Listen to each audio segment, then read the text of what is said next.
Bonjour à tous. Je vais vous faire une présentation du logiciel Logic Pro, qui est un logiciel de création musicale exclusivement sur Mac. Et je vais vous faire une présentation générale afin que vous preniez connaissance des multiples fonctionnalités et que vous ayez un point de vue général sur le logiciel. Donc, pour aller vite, on va directement ouvrir Logic Pro. Quand vous l'ouvrez, vous tombez sur cette page. Si vous faites un nouveau fichier qui présente donc dans un premier temps une proposition de rajouter une piste sur votre projet. Alors, pour aller vite, qu'est-ce qu'on va faire? On va créer un instrument logiciel, comme ça on aura déjà une piste et on pourra voir à peu près qu'est-ce qui va se passer. Alors voilà ce qui se passe. Donc vous avez dans un premier temps cette fenêtre qui vous propose une saisie musicale. On va l'enlever dans un premier temps. Elle ne va pas vraiment nous être utile puisque je vais vous montrer un moyen peut-être plus simple de rentrer les notes. En revanche, vous avez ici la bibliothèque. La bibliothèque vous propose les sons que vous allez pouvoir utiliser pour cette piste que vous venez de créer. Donc, on va revenir sur la bibliothèque générale et vous avez donc multiples sons qui sont déjà enregistrés par Logic Pro. Il y en a qui sont très utiles, il y en a d'autres que vous pourrez créer, et ça je vais vous montrer après. Ensuite, qu'est-ce qui se passe? Vous avez également cette fenêtre-là. Cette fenêtre-là est la fenêtre de mixage de la piste sélectionnée. Donc vous avez aussi une table de mixage, mais celle-ci va vous permettre de faire des modifications plus rapidement, en même temps en regardant toutes les régions de piste. Donc on va enlever ces petites fenêtres afin que vous voyez de manière assez explicite cette piste. Et ici, vous avez donc la fameuse fenêtre avec toutes les pistes, donc la plus importante, celle où vous allez avoir toute la construction de votre morceau. Celle qui va présenter toutes les vignettes qui représenteront le son que vous avez enregistré. Alors, dans un premier temps, vous voyez que il y a un clavier qui a été créé, Beautiful Melody. Bon, c'est peut-être pas le mieux, il y a peut-être un son qui est pas intéressant, donc vous pouvez choisir, voilà, par exemple piano, Steinway grand piano, pour prendre un truc simple. Voilà. Là, vous avez créé votre piste avec l'instrument que vous avez choisi. Si vous voulez choisir un autre instrument, libre à vous de le faire. Maintenant, pour faire une saisie musicale dans une piste. Donc, c'est fondamental également. Alors, le meilleur moyen, c'est de faire clic droit, créer une région MIDI vide. Voilà, vous avez créé une région MIDI vide. Vous pouvez l'élargir de cette manière. Et maintenant, si vous voulez rentrer des notes dedans, vous appuyez sur E sur votre clavier, ou alors vous faites présentation, afficher éditeur. Donc on va le faire.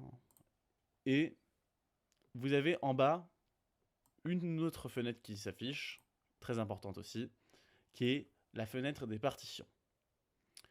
La fenêtre des partitions, elle présente différents aspects, 3 aspects. Je vais vous présenter que les 2 premiers, puisque le troisième, vous n'allez pas l'utiliser. Partition défilante, c'est une partition en fait qui va être créée que à partir de petites cases que vous remplissez selon la note que vous voulez créer et selon la longueur que vous voulez avoir. Donc, par exemple, là, nous sommes dans un tempo de 120. Si vous voulez créer une note Do, eh bien, elle est créée ici sous forme de croche, puisque ici on a le deuxième temps. Donc là, on a créé plusieurs croches. Ensuite, si vous voulez voir ce que ça donne en partition, telle que vous voulez la voir quand vous achetez une partition chez un marchand de musique, eh bien, elle est ici. Donc là, vous avez créé les 4 notes Do qui figurent sur la partition. Alors, quel est le meilleur moyen de créer votre partition? Personnellement, j'ai commencé par la partition normale comme ça, mais c'est quand même une grosse galère de rentrer à chaque fois noir, croche, double croche, etc. Alors qu'on peut très bien les rentrer avec un clic ici sur cette interface. Comment rentrer les notes? Alors, ici, vous avez un outil de pointeur qui est la flèche, qui va vous permettre de sélectionner les notes. mais également un outil crayon à droite. C'est le meilleur moyen de pouvoir utiliser ces deux outils. Et vous créez l'outil crayon en appuyant sur la touche commande. Ainsi, vous pouvez créer votre note. L'outil crayon dessine les notes. Voilà. On les supprime parce que ça ne va rien donner. Donc, là, je viens de présenter la saisie musicale. Vous verrez que dans la saisie musicale, vous pouvez faire différentes choses. Vous pouvez réallonger les notes, mais ça, vous allez le découvrir par vous-même. Vous pouvez en supprimer plusieurs en même temps. Voilà. Vous pouvez sélectionner plusieurs notes en même temps en appuyant sur la touche majuscule. Si vous voulez supprimer par exemple ces 3 notes. Voilà. En gros, vous avez tout ce que vous voulez au niveau de la saisie musicale. Ensuite, quand on va passer au mode lecture. Le mode lecture, c'est ce qui se situe au-dessus. C'est ce qui va vous permettre d'entendre ce que vous avez saisi. Donc c'est important quand même de vérifier ce qui a été fait. Donc vous allez cliquer sur play la plupart du temps. Le curseur avance, il n'y a pas de problème. Donc pour l'arrêter, vous appuyez sur stop. Pour revenir au début, vous appuyez sur ça. Voilà, rien de plus simple que le mode lecture. Ensuite, le mode lecture va se faire de différentes manières selon si vous voulez faire des boucles. Alors, pour faire une boucle, comment ça va se faire? Vous cliquez là-dessus. Voilà, il y avait déjà une boucle qui était faite. Et vous maintenez le clic jusqu'à la longueur que vous voulez. Quand vous allez appuyer sur play, le curseur ira automatiquement ici. Une fois que c'est fait, c'est gagné, vous avez votre boucle, le curseur va revenir directement à la case 5. Voilà.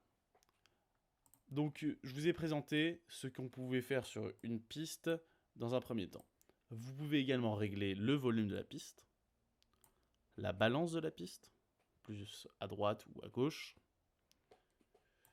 Et puis, vous pouvez également modifier l'interface en cliquant là-dessus afin que la piste soit aplatie ou agrandie.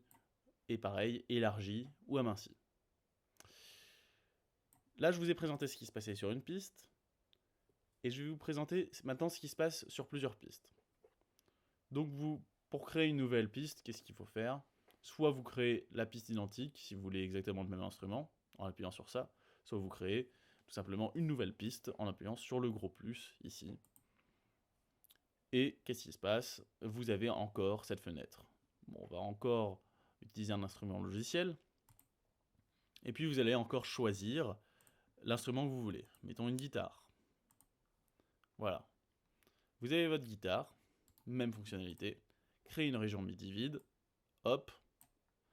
Vous avez encore la possibilité de rentrer les notes. Ensuite, on va réappuyer sur plus. On va créer un autre instrument, n'importe lequel. Vous en avez plein. Hein. Vous allez tâter, de toute façon, vous allez trouver.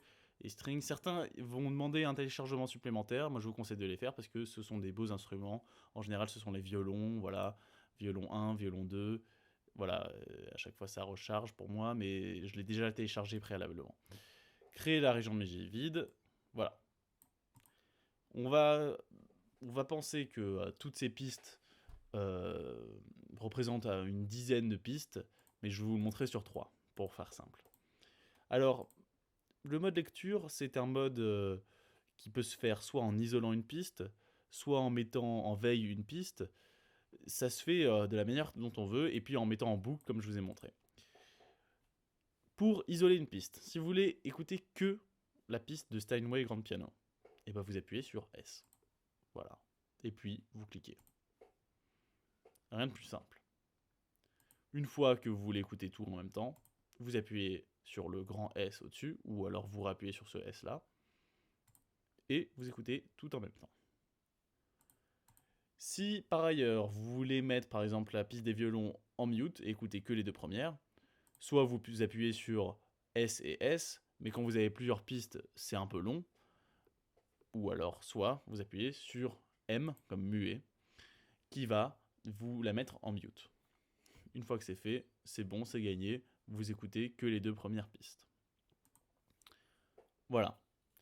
Ensuite, là, je vous ai montré le mode lecture pour le multipiste.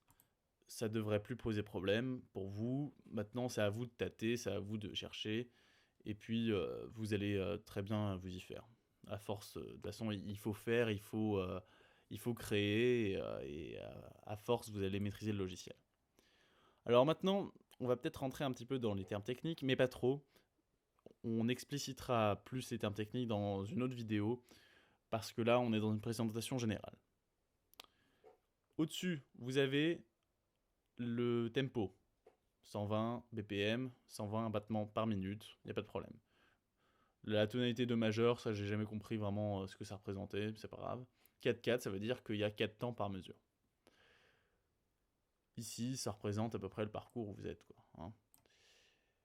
Alors, là, quand vous sélectionnez une piste, qu'est-ce qui se passe? Bah, la plupart du temps, elle sélectionne tout ce qu'il y a là. Par exemple, si je crée encore une région ici, voilà. Voilà, pardon. Hop. Voilà, qu'est-ce qui se passe? Excusez-moi. Vous avez encore une nouvelle piste. Et cette nouvelle vignette, vous allez pouvoir y faire quelque chose. Mais quoi donc? Vous pouvez cliquer sur copier la piste. Donc le plus simple, c'est d'appuyer sur pomme C. Une fois que vous avez fait pomme C, vous allez la recoller à l'endroit où vous voulez.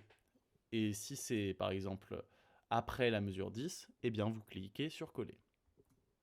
Attention, cependant, si vous avez cliqué sur copier ici et que vous avez sélectionné une autre piste, ici, Logic Pro va la coller sur la piste que vous avez sélectionnée. Donc ce qui n'a aucun sens parfois parce que vous allez coller une information qui appartient à une piste sur une autre piste. Donc voilà. Donc vous supprimez en appuyant sur la flèche supprimer. Voilà. Donc il n'y a rien de plus simple. Il faut juste veiller à chaque fois à sélectionner la bonne piste quand vous avez cliqué sur copier. D'autre part, vous pouvez également couper les pistes afin que par exemple que vous vouliez copier que cette partie-là en appuyant sur pomme T. Pomme T, à chaque fois, moi je préfère les raccourcis clavier. Vous pouvez tout retrouver ici, mais pomme T, il n'y a rien de plus simple. Vous sélectionnez la vignette et hop, pomme T, c'est coupé. Ensuite, si vous voulez les rejoindre, si vous avez un certain goût, eh bien, vous appuyez sur pomme J, voilà, ça les rejoint et c'est plus clair pour la présentation. Vous pouvez déplacer en maintenant la sélection et puis revenir. Donc, pour l'instant, il n'y a pas de problème, hein, toutes les pistes vont bien. Donc, vous pouvez manipuler maintenant les vignettes sur les pistes et vous pouvez saisir les notes. Alors, qu'est-ce qui se passe maintenant? Maintenant, c'est ici. Ici, c'est les termes techniques que je voudrais expliciter dans une autre vidéo. Et là, je vais faire très simple. Je vais vous montrer juste qu'est-ce qui se passe quand vous sélectionnez une piste. Vous rentrez ici, d'accord? Vous avez plusieurs plugins, là c'est ces petits trucs bleus, que vous pouvez mettre à l'arrêt. Ou carrément supprimer en cliquant au milieu, en cliquant au milieu, non à droite, et en cliquant sur aucun module. Ces plugins présentent la construction du son que vous voulez, avec l'égalisateur par exemple ici, le compresseur, voilà, le delay. Bref, ce sont toutes les modifications que vous allez apporter au son qui est créé ici. Ce son-là, c'est un son qui peut être créé de différentes manières. Là, par exemple, c'est une manière comme une autre. Vous avez les différents paramètres physico-acoustiques qui vont vous permettre de créer un son. À vous de tâter tous les boutons afin de voir quelles sont leurs utilités. Il faut vraiment rentrer dans le logiciel pour pouvoir comprendre comment ça marche, si vous voulez modifier le son. Mais sachez que les sons sont déjà enregistrés sur Logic Pro et il y en a beaucoup qui vont vous plaire. Mais si vous voulez avoir un son unique, à vous de voir. Ici, vous avez la balance qui revient ici, hein, sauf que je l'ai enlevé parce que, hop, là on la voit beaucoup plus. Et puis ici, ce sont des envois en fait vers d'autres sorties qui vont présenter différentes caractéristiques, notamment de réverbération. Bref, ce sont des questions de mixage. Mais le premier outil que je vous conseille d'utiliser si vous voulez commencer à créer votre son, c'est celui-ci. Parce que là, vous allez avoir déjà beaucoup de paramètres à utiliser.